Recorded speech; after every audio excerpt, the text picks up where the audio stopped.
Olá, tudo bem? Meu nome é Carolina Duarte, eu sou estudante de psicologia do 10º período. E nessa série de vídeos, como identificar os seus medos e questioná-los, nós hoje vamos estar falando nesse terceiro vídeo sobre os tipos de medo, os tipos de fobia. O que é uma fobia? Vocês sabem? Nós vamos estar falando aqui.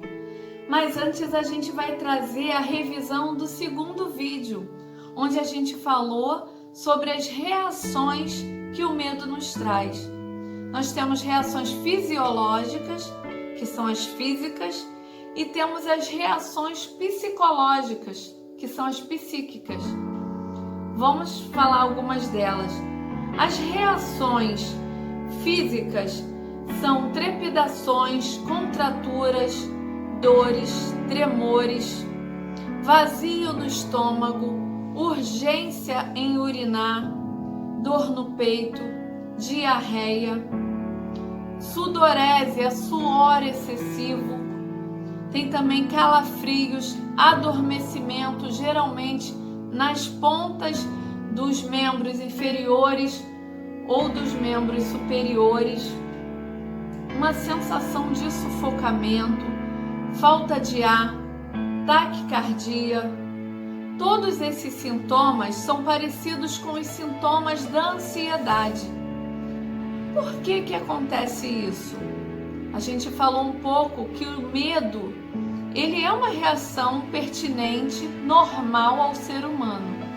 O medo é um comando que o cérebro dá para o corpo que você precisa fugir, ou precisa se esquivar, ou precisa se defender. Só que quando esse medo ele se torna algo constante, quando constantemente o teu corpo fica em vigília, fica em defesa, ele não relaxa, ele fica em situações o tempo todo de medo, é preciso observar, é preciso pedir ajuda.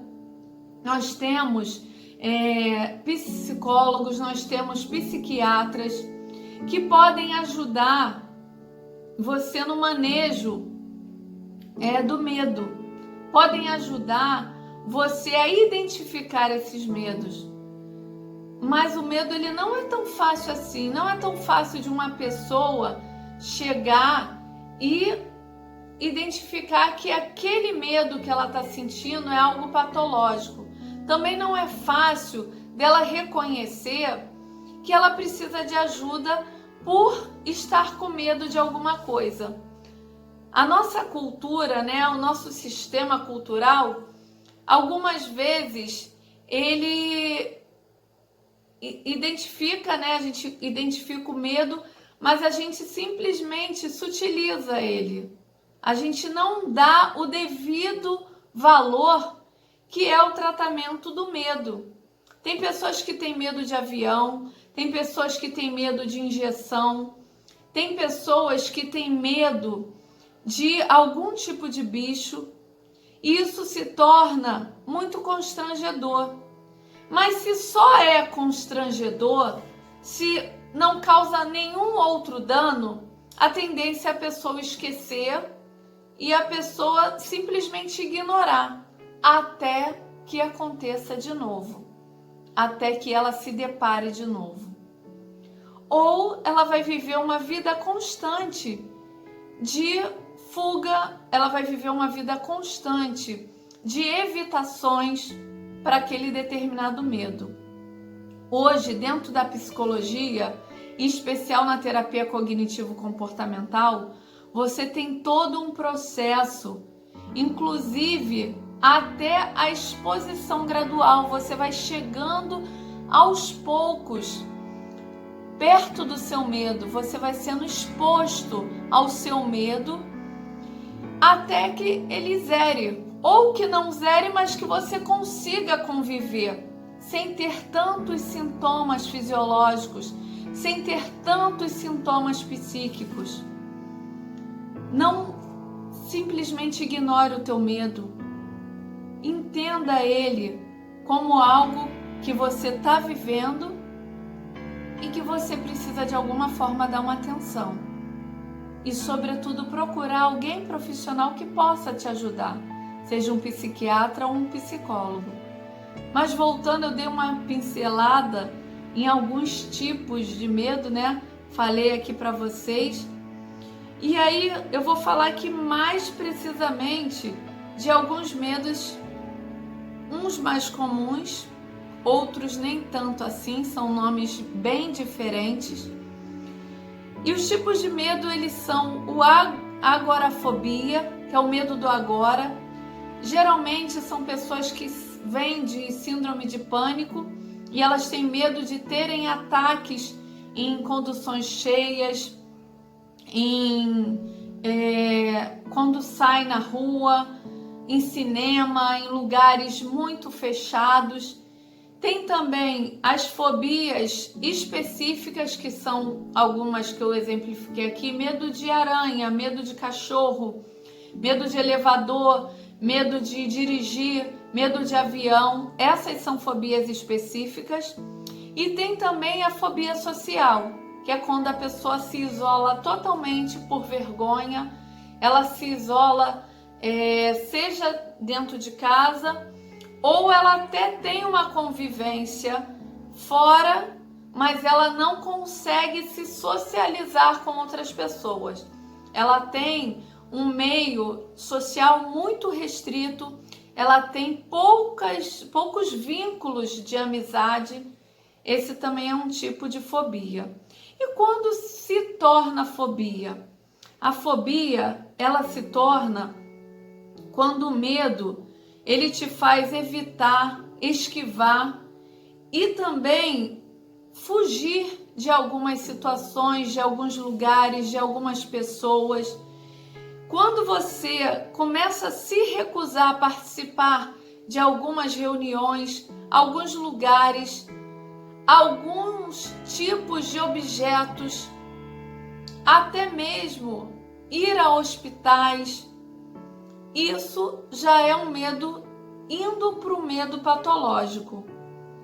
Você começa só de pensar, você já fica trêmulo, você já fica suando, você já fica com aquela sensação como se estivesse descendo numa montanha russa, descendo num barco viking. É aqueles calafrios, só de pensar que vai ter que passar por aquela situação. Tem pessoas que não têm opção e elas têm que passar pela situação, mas elas vivem em constante alerta. E sempre que passam é uma tortura. Sempre que tem que estar naquela situação que ela tem medo, mas ela não tem como evitar, às vezes é no trabalho, às vezes é numa viagem que ela tem que fazer, mas ela está em constante alerta, ela está em constante tremor, ela está sempre passando mal. Vale a pena observar, não é comum. Você passa a situação, você vence, mas você tem efeitos colaterais. E cada vez que você vai enfrentando na marra, você vai enfrentando contra a sua vontade o tipo de medo, você vai acabando atingindo e danificando outras áreas da sua vida e do teu funcionamento cerebral. O medo, ele nos traz também situações de constante alerta. É bom a gente identificar. Em tempos de pandemia, esse medo ele está muito mais latente. Em tempos de pandemia, esse medo ele está muito mais agressivo. Pessoas que já têm algum tipo de transtorno, ele está bem mais intensificado. Vocês conhecem o medo hematofobia? É o medo de tirar sangue. Misofobia é o medo de sujeira. Murofobia é o medo de ratos. Ofidiofobia é o medo de cobras. Nictofobia é o medo de escuridão da noite. Nosofobia é o medo de doenças, que pode gerar uma hipocondria. Todos esses medos, nessa época de coronavírus, um medo que está aí em todos, pode ser normal sim. Como eu havia falado, tudo bem você sentir medo, mas você precisa identificar o que está te causando medo. Se o ambiente que você está é seguro, por que você está com medo? Algumas dicas para a gente estar finalizando esse vídeo aqui, que são necessárias, algumas prudências você tomar, se você já começa a identificar que o seu medo é excessivo, é evitar alguns tipos de telecomunicações. Não veja jornal sempre, veja pelo menos uma vez por dia para você se informar, mas não veja o dia inteiro. Uma outra coisa é você concentrar sua atenção em tudo que você está fazendo. Se você está fazendo artesanato no momento, concentra a tua atenção naquilo dali, tenha prazer, tenha alegria naquele movimento. Alguns estudos que a psicologia positiva nos trouxe é você trabalhar a tua subjetividade.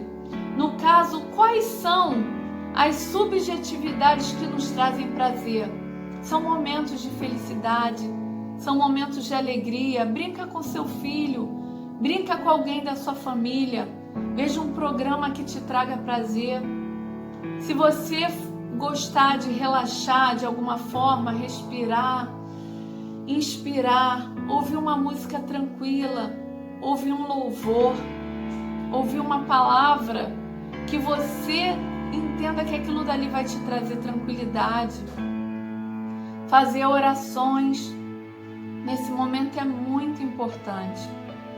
No próximo vídeo a gente vai tratar, é o último vídeo, sobre várias alternativas de se conviver com medo e também de identificá-lo e de alguma forma reestruturar sua mente.